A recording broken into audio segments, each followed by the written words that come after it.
So, to the argument that Romans wouldn't have suffered with PTSD because they lived in a very violent society, okay, let's go and have a look at the studies of what it's like, what the levels of PTSD are like of children who have grown up in Mexico in the last 20 years. Oh, the levels of PTSD are through the roof. Who would have thought? Living in a violent society makes you have anxiety and an anger response. Domestic and all violence these kind of rates things. are probably higher. Right. Alcoholism Exactly. is probably higher. There's lots of trends you could probably dissect. Yeah, I think part of the problem with this is people conflate PTSD with like moral injury. You know, so it's like, yeah, maybe they wouldn't have had issues of they might have not had the same kind of issues as, let's say, someone who came from small town America who finds himself, killing in Vietnam. It might have been a different kind of approach a different kind of result from that. But the being the being in a brutal environment itself, will change your brain chemistry. And I think the other thing as well is, people say, well, they used to go and watch gladiators for sport and things. Like, what do you think kids are watching on their phones now? I could go on Instagram now and in the next 10 minutes probably see 100 people die. Most of the legionnaires were not going to the Coliseum and watching gladiators. Like, that was not something that was made available to most of the people that were foot soldiers in the Roman army. And I think it's interesting what you bring up about moral injury too, because moral injury is not something that you see like it's a very individual thing. Because morals are an individual thing, right? So what bothers you in the same action would not necessarily bother me and vice versa. I've come into this before. I've had conversations with veterans where we've, after maybe one too many drinks and it's a late night and all those things, you start talking about stuff and there's things that bother me that they're like, oh, really? That you even think about that? Like, that's kind of a whatever thing. And like, oh geez, am I just like kind of there's words I could use, but and then they'll talk about something that bothers them. I'm like, oh really? That bothers you? And so it's so individual today. It would have been the same back then. You can't, paint with broad strokes across the entire Roman society and say guys didn't experience moral injury differently. Well, somebody that grew up in Rome would probably have different things that bothered them than somebody that grew up a farmer in the what is now present day the Italian countryside, and never mind the people that were conscripted along the way into the Roman army from just entirely different cultures altogether. There's going to be different things that bother them, and they'll all experience moral injury to some degree, but they're going to experience it for different reasons. And just because you were exposed to violence in one way or another doesn't mean that you're not going to experience moral injury. So I don't know. I think it's a thing that needs to be talked about more, in my opinion. I just think that I'd like these academics to. Maybe I think one of the things that we should always try and do, especially as authors, is you've got to put yourself in other people's shoes. That's the prerequisite for the job. You have to have a capacity for empathy. Right. And so it's a question to them on this kind of thing would be, okay, you've known your friend for 5 years. He's now lying with his stomach ripped open, his guts are hanging out, and he's screaming. When he dies, you just go, oh well. And move on. Of course not. Like, the idea that you could just like move on. And I think one of the things that always kind of grips me a bit about historians, and I'm generalizing myself here, but certain academics, is that I think there's a habit in humans of, we say, well, that was history, but we're different. And it's like, we're really not, bro. Human, like as you say, soldiers are soldiers, humans are humans are humans.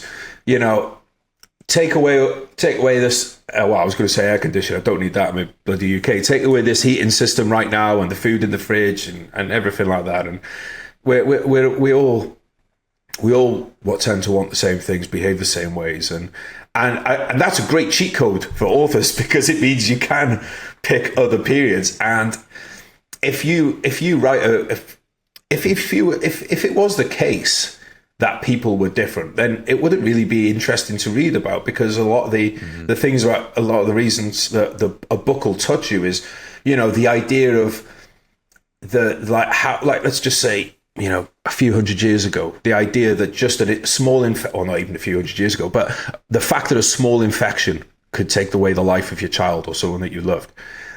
Now, thankfully, that's not the case for us in America and the UK now, but we could still imagine how awful that would be, that someone just got a small cut on their arm and now it looks like they're going to die. We can place ourselves in that position and feel how terrible that is and feel how scared it is. And that's why historical books work, because, people are people.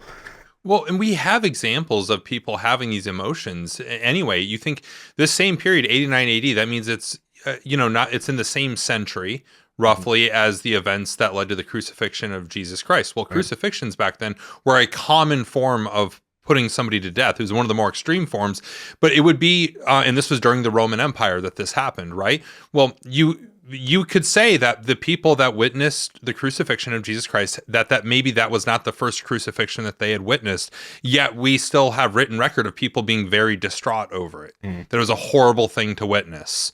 And this is all during the same time period, right? So, and those people would have also been exposed to, like I said, crucifixions and other horrible forms they would have been exposed to violence at a rate much more, and they were distraught over that. So that alone, I think, is evidence to say that, humans were still humans, and they feel the feels. And if it wasn't horrible, why would you do it? The whole point of doing it is it's a deterrence. If people send a message, I don't care if that happens to my family. I don't care. I'm tough. I've been raised in a brutal thing. It wouldn't work. The last thing I'll say on this as well is that there are records of people leaving very kind of touching tributes to pet dogs and cats. So, it just goes. That's enough right there. Yeah, exactly. Right. It's maybe they got soppy about their dog, but not about their squad friends getting butchered. Yeah. Crazy. Well, so speaking of the records and stuff, unlike, recorded interviews with D-Day veterans and World War II veterans, the type of research that you would do for a fiction book like this is a little bit different. What were the sources that you used? And was it not just sort of philosophers? Was it also archaeologists and things like that? Or what was the research process like? When it comes to research, honestly, I think this holds true for any book. To write a book, you've got to read a library, right?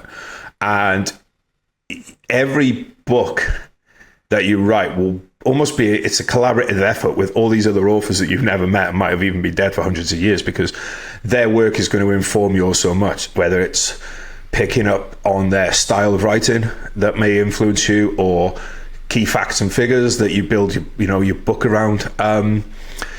So I think there's when it comes to these fiction ones, there's two kind of veins that really informed it. One is reading war memoirs, because if you want to understand soldiers and how they behave in a certain situation, you need to hear from soldiers. So there's almost a bit of Vietnam memoir, especially in this book, because the fact that they're in the forest and everything, and what that claustrophobia brings, the hit and run tactics. I feel like there's a lot of Vietnam memoirs that probably informed this book. In terms of writing style as well, I deliberately tried to put a bit of Michael Herr kind of dispatches writing style in there. There's even a very direct nod to him in one of the later books, Legion. Which, for those listening, another excellent read. Michael Herr was a reporter that embedded with forces in Vietnam during the Vietnam War. His book Dispatch is a collection of his work from that time. Absolutely excellent read. Brilliant work. And one of those books where it's read it as a kid, probably read it every few years since, it's just fantastic.